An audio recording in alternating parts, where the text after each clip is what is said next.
Hello, it is, what is it? Thursday, the 24th of February, and I was working on a 12 sign horoscope reading for basically the new moon in Pisces because we've got a really interesting new moon coming up. But part of what makes the new moon so interesting is that we've just got a whole bunch of conjunctions happening all at once. Um, and before I go and make a video for a horoscope reading for each of the 12 signs, it would probably be good just to focus on some of these conjunctions that are happening and look at them specifically. And I think the biggest one that is the one that's making the biggest impression on me these days, I think, is the Venus, Mars, and Pluto in Capricorn. Although right now it's just Venus and Mars which have been closely conjunct, but they're approaching Pluto, and it's going to be a triple conjunction at this time of the new moon coming up, which is kind of interesting. I'll just show you what that looks like because I think it's worth showing. So here is the current chart. As you can see, Venus and Mars are at 22 degrees of Capricorn. And they've been like this for a while. If I go back in time here, let's scroll it back. There's See, they've been all the way back to 15 degrees, 14 degrees. Yeah, okay, so this is the beginning of February here. Mars was gaining, and then after about as we get into the second week of February, it closes in here, and then right there, February 12th, in and around Valentine's Day, we've got the kind of the heat is on for the Venus Mars stuff, bringing us through the week to where we are now. So it's really, this is not really a forecast of things coming up, but talking about what we've been dealing with in the last week or two. Um, the last 10 days or so specifically have been pretty heavy with this Venus Mars aspect, and they're only just closing in on Pluto here, and which could be pretty dramatic. I will talk about this in detail. There's the new moon, um, where you also have a Venus or Saturn and Mercury in Aquarius, as well as all the stuff in Pisces with the new moon. So it's interesting astrology coming out. There you can visualize it. Now, like as I'm making this video, there's a certain sense of nervousness around as Russia is beginning an invasion of the Ukraine. That seems to be on the news, on everybody's mind. Um, I'm actually of Ukrainian heritage. Which is one of the interesting things is that I always thought I was like Russian and Ukrainian, but I recently got a 23andMe done and found out that I'm um, not really related to like. I think I got a bit of Siberian in me, maybe somewhere, but I'm not really from what Russia particularly, but more around that Ukraine, Poland kind of area. And I sometimes notice that even if I'm not consciously thinking about it very much, when there's political tensions in the Ukraine, there may be some subconscious, subliminal level. It's like, oh, my ancestors are in trouble with the Russians again. And actually, if you think about it, if you take the whole thing about like, I don't know, the communists out of it and just look at it as kind of imperialistic domination between the Russians and Ukrainians, then those kinds of conflicts are pretty much what led to my family immigrating to Canada in the first place. So in some way, that my own life story is somehow interlinked between these long ongoing tensions between these two countries and the geopolitics of that area. No, that's not really. I don't know. I'm not going to get too much into that stuff because I'm not a political analyst or anything like that. That's not my point. But the Mars, being the militant god of war planet, is exalted in Capricorn. And so to see some dominating, martial, kind of aggressive energy on the world stage is not a surprise with this planetary energy at the forefront, particularly in exaltation. And oh man, Mars Pluto is a potentially particularly gnarly combination because you've got the god of war and the god of the underworld getting together. Um, w- Pluto sort of has the tendency to, it deals a lot with secret stuff on one hand, but it can also sort of be like small things that are really blown up, or yeah, power, um, domination, and all this kind of stuff. If anything, when it comes to the Russia conflict, is the presence of Venus there. Venus is kind of the peacemaking planet that stands for the opposite principle to Mars. And although Mars is stronger because it's in its sign of exaltation, um, at least Venus is there, right? I mean, Venus may not be as strong in this position. Venus also just had a retrograde recently, and the fact that Venus is still kind of slow coming out of the retrograde is uh, another sort of detractor from Venus's strength. But the fact that Venus is there, at least I think, might sort of like uh, it's a force that goes counter to the Mars force, which is about the action, the aggression, the militarism, and that kind of thing. So at least there's the potential for it to be tempered a bit. That it may not be some sort of like all-out bloody conflict. That there may be maybe even diplomacy or yeah. I think that's something to be optimistic about. I also think there's certain intricacies and nuances of the astrology that um, I can remind you guys that just recently we had the nodes of the moon move into no, hold on. They were in Sagittarius and Gemini, and now they've moved into Taurus and Scorpio. And Taurus traditionally is ruled by Venus. Scorpio is traditionally ruled by Mars. So the lunar nodes in these signs is interrelated with this Venus Mars conjunction. And to carry that on further, I mean, the most significant thing about the nodes is that they mark the points where the eclipses happen. And so around the time that we had the Taurus, you can look back to that Taurus lunar eclipse, which is the first eclipse of this Taurus Scorpio combination, and then we're going to get more in the spring in the Taurus season. We're going to get more in the fall in Scorpio season, and you can sort of see, you can read these Venus Mars conflicts that are happening right now with the eclipses because they tie in due to the rulership from Venus and Mars of those signs. And I mean, I don't use Pluto to rule Scorpio, so I'm not going to go there. But I mean, in this case, anyways, because Pluto is getting in the mix too, even if you modern astrologers want to go that direction, you could, right? Like you could, yeah. So this is a very, it's not this. This one could be cross compatible if you were more into modern astrology too. But what does that mean though? That could mean a benefit for the Venus side of things because Venus is the Taurus is going to have the North Node in it.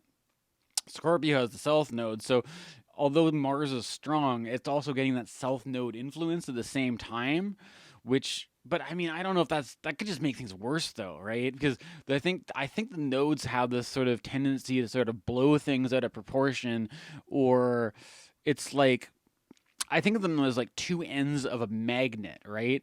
Where regardless of whether it's the pushing or pulling side, there's still that sort of magnetic force that is going to play a role. And honestly, there's certain things going on that I think I'm noticing the shift of the nodes already, even if they're just kind of mathematical points. They're not actually planets. I think the nodes do play a significance. Um, that I mean, Scorpio is a very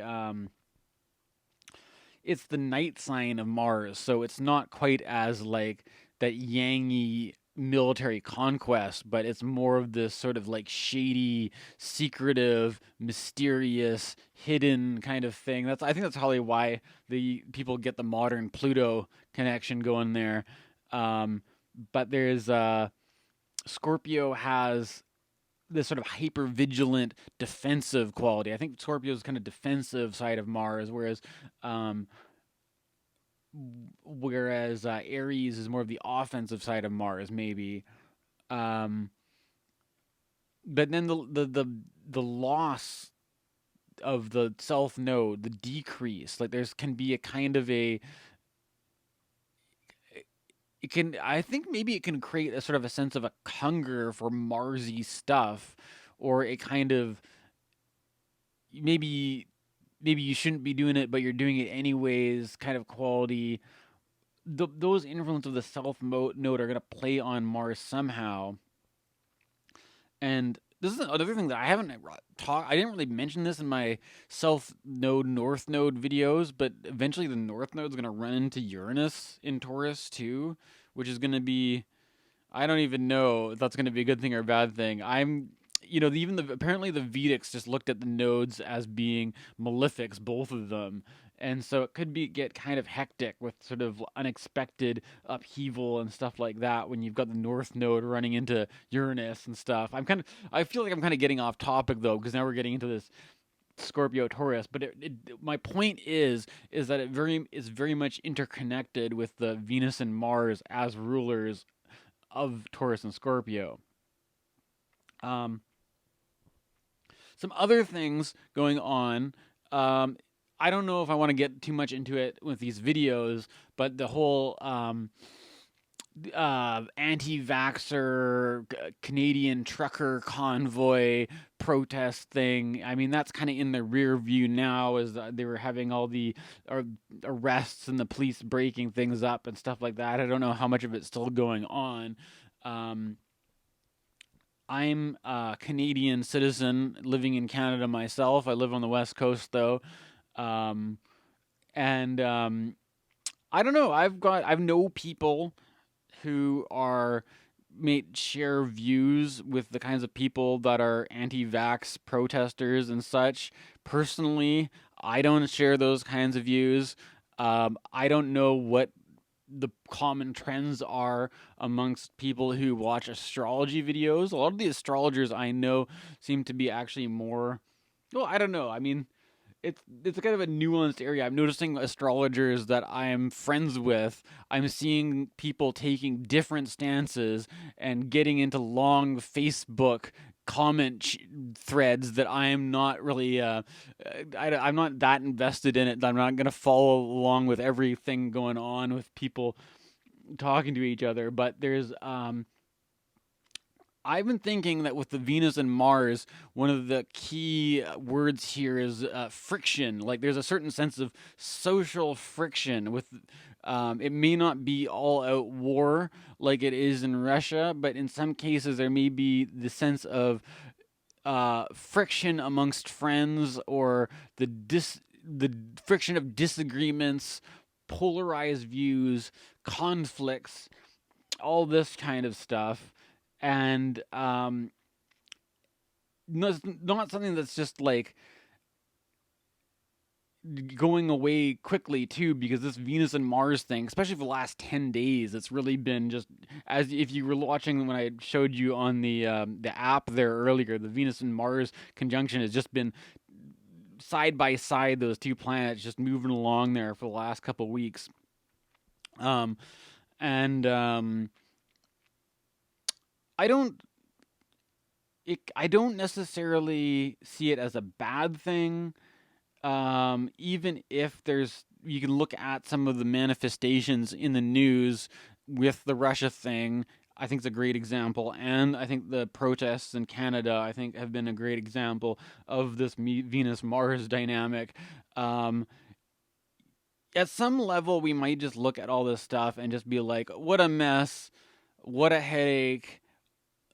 And there's also this quality where it's like, even if there's people that you agree with, sometimes even if you agree with are just going on about this stuff, and they're having a reaction about it, it's just kind of like, give me a break. It's not even that I disagree with you, but I'm just like, do we, like, just give it a rest, okay? But there's something about the sort of like, it is a bit of a pain in the ass transit to go to. I won't sugarcoat that one. It's got that grating, just like Venus and Mars rubbing against each, and it's just kind of like, oh my god, it sort of like wears on you. And there's all sorts of ways that it can play out. And when I do the 12 sign horoscope video, I don't think I'm going to do it today, but you can look at what sign Capricorn is for you, what house that falls into, and that'll give you clues about what areas of life this transit will be affecting you personally. And I'll go into that in greater detail when I get around to doing a video about it. But if there's any sort of deeper message, it's like, I think there's a reminder that sometimes conflicts can be opportunities to gain a bit more awareness about things. And if at the very least, it's a good reminder to be careful about our reactions to things, because there's things that go on in the world, and that I'm not gonna get into some sort of big conversation about defending or justifying or attacking or criticizing or whatever. But there's things you either like it or you don't like it, or it's justified or not, or whatever. And then the question is, like, how are you in reaction to that? There was a Indian sage, holy man of the 20th century named Ramana Maharshi. And he said that if you want a simple form of spirituality, the only real spiritual teaching you need is to not be in reaction, to not react to all the stuff going on. That if you can just sort of, which isn't to say to be completely tuned out from it, because the point is that if consciousness is awareness, it's paying attention to things, but to be aware of how you're reacting, and to not just jump into these unconscious reactions towards other people's reactions. That you might see other people reacting in ways which are completely, you're just like, what a terrible reaction these people are having. But then before you know it, you're having a reaction to their reaction, and everybody's reacting, and it doesn't do any good. And it's best, you kind of contribute to the overall climate if you can bring an attitude or a position that's more centered, that you're not just getting triggered by all this stuff going on. Although, whatever, it's life. I mean, you can only do your best, I suppose. But that's I think, yeah.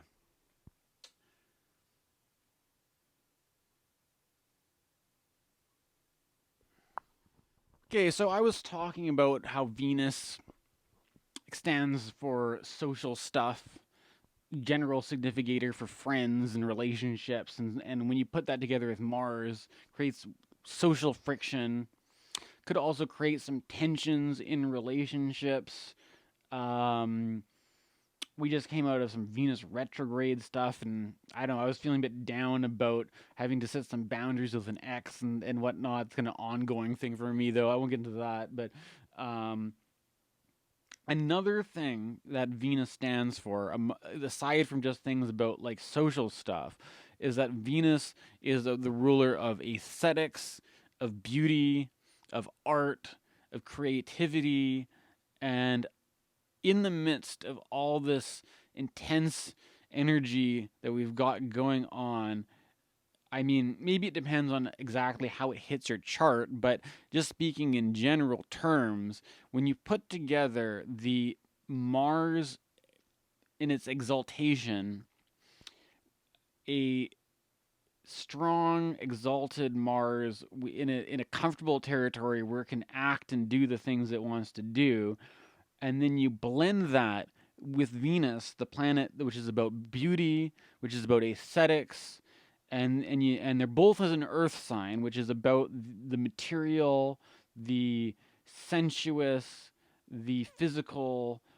Um, One of the things that you can come out of that, I think, is a good opportunity for anyone who's creative, who works with materials, who creates beautiful things, who makes, music, who makes, you're working with Venus, which stands for the qualities of harmony and appealing stuff, and also play, right? Like Venus rules the fifth house, which is about play and having fun and all this kind of stuff.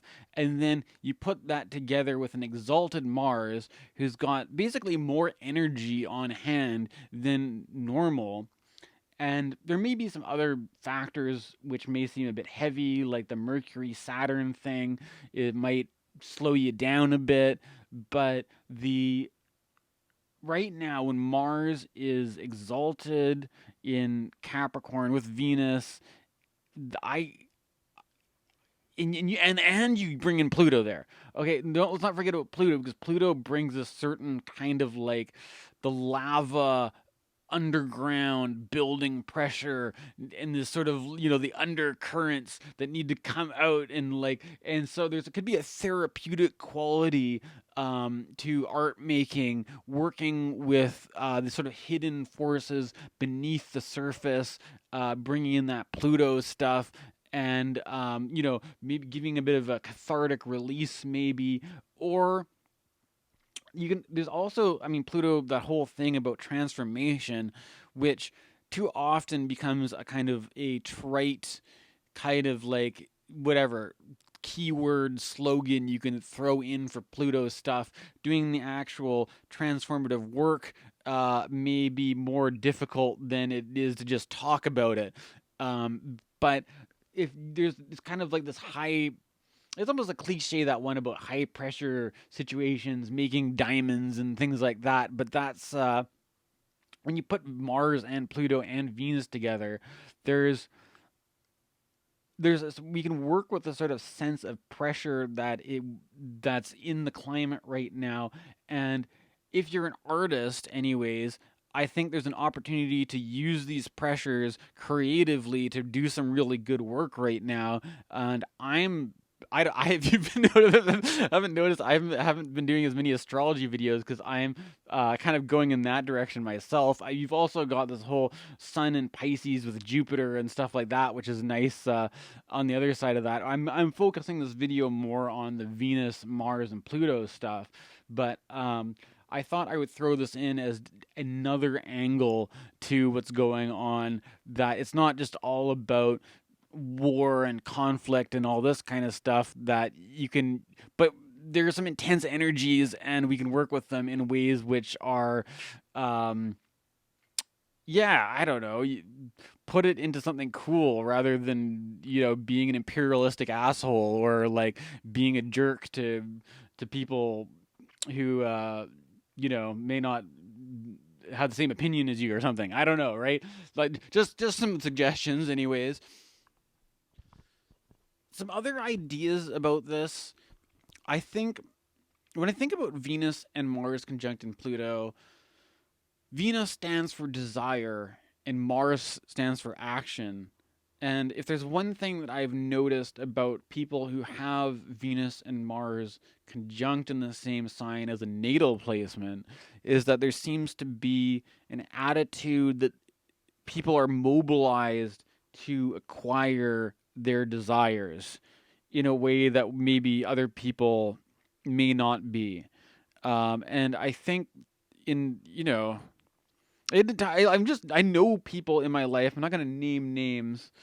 In this case, when people are like, "Are you talking about me in my this astrology videos?" Then in this case, if you know that you have a Venus Mars conjunction, yeah, I am talking about you. You've made an impression on me that maybe you are motivated to go after the things that you are desired in such a way that may come off as being perhaps a bit materialistic. Now, I'm the kind of person who has a lot of like music equipment and things like that myself, so I'm not going to judge anybody else for it. But there's a certain kind of like, this, ooh, look at that shiny thing, I want it. And then when Mars is there, Mars is that action to actually do it. Mars is going to mobilize you to actually go through with it and carry it out, rather than it just be a kind of a daydream, like, oh, what if I did this, or what if I had that. It's a very mobilizing force when you have these two things together. Now, whether or not that force is mobilized in a direction that's any good, that remains to be seen. I'm not gonna, it very often, I think that these, if you just let your desires run rampant, and you just might end up, I don't know, buying a bunch of junk, or getting involved in stuff that you weren't as serious about as you thought you were, but you had this sort of Mars push to go do things and or whatever, so you got involved anyways. That's I think those, when you put Venus and Mars together, I think those are some it's a motivating force in one way, I think, too. And which is interesting, because I've been, before this, in some way, I was feeling kind of a little bit burnt out, though, from having to deal with the conflicts side of it. Um, which is kind of, it's interesting because it's the same energy. Because I was talking about friction, talking about conflict before, and if you think about, like, it's like friction and conflict is, you've got the energy, but it's like resistance. It's running up against some kind of like resistance. You're banging your head against the wall, because it's like these two polarized things are rubbing up against each other, right? But at the same time, um, how do you generate electricity out of something like a hydroelectric dam, right? You've got a tremendous amount of energy meeting resistance, turning the whatever they're called, turbines, right? And generating electricity with that same resistance, right? So, what could, in some way, are you? It's like a question: are you losing energy to these conflicts, or is there a way that you can use the conflicts to be your battery and give you more energy, and then put that energy into creative, productive, I don't know, fulfilling, life affirming, good directions, rather than just like, I don't know. I'm not trying to be like, think positive, don't be negative kind of guy. I'm trying to say that, so you can look at something like this Venus Mars conjunction, and and in my own life, I can see how it can either drain me of energy, or there's a way that you can kind of constructively use that same conflict, the resistance that's there, to be a kind of a battery, where you're doing something with your energy in a different way, where you're not just getting burnt out and exhausted by it, but you're actually starting to like, whatever. I mean, raise your vibration, man. I'm not that new age, but that's kind of where, well, maybe a little bit where I'm going with it. But these are some ideas, anyways. So those are a few ideas. Um, Maybe you can kind of tie some of those in together too, when you look at the conflict in the Ukraine and with Russia. That the Venus and Mars, that kind of desire for and the motivation to act on, um, could be seen as also even in that kind of militaristic conflict, like the kind of, is it is it possible for militaristic, imperialistic kind of nations to have a desire for conquest? Oh God. But yeah, I mean, you can see that sort of, that Venus Mars sort of like the motivation to act, although it's a kind of, in that sense, is a very militaristic sense. It may not be the I don't know. See what you will about that, and you could also see it in the activism, perhaps. Remember Venus, Taurus, Uranus connection, the kind of rebelliousness of Uranus, and then Mars being that fuel in the gas tank, giving a bit more juice to act and whatnot. Um, and the frictions, the social frictions, because I'm not saying everybody agrees with you. If you're depending on how you're acting, you may run into some resistances and stuff like that. And yeah, it's all part of the dynamic with Venus and Mars right now. Um, and I'm busy making all sorts of ambient electronic music. Uh, if you want to check out those other projects, send me a message or leave a comment, and I'll give you some links or something. But I'm busy making music, but I will try to come back and do the rest of this astrology stuff. Um, Before too long, I'm going to do a 12 sign horoscope video for the new moon. I didn't. I haven't been keeping up on the lunar cycles, to be honest, because I mean, I'm taking an attitude these days to astrology where the Quakers would like be silent, and then they like have this thing where they meditate, or kind of, and they wouldn't say anything until they were felt moved to speak. So I'm thinking that maybe my astrology would be best to leave it like that, where if I'm not moved to do a video for every lunation, like a full moon or something. I'm only going to do something when it's move. It's a very Sagittarius thing too. The way I'm just going to do things when I feel like it. Damn it. But the yeah, that's kind of like my attitude about the astrology right now. Because otherwise, I mean, I think if it's not moving me, I think I'm just going to be making garbage in some way. But there's the astrology from the next Pisces new moon is genuinely interesting, I would say, and it demands it. I'd be missing something if I didn't do some good videos around this one coming up. So stay tuned, and like and subscribe and all that. Thanks for supporting my astrology work.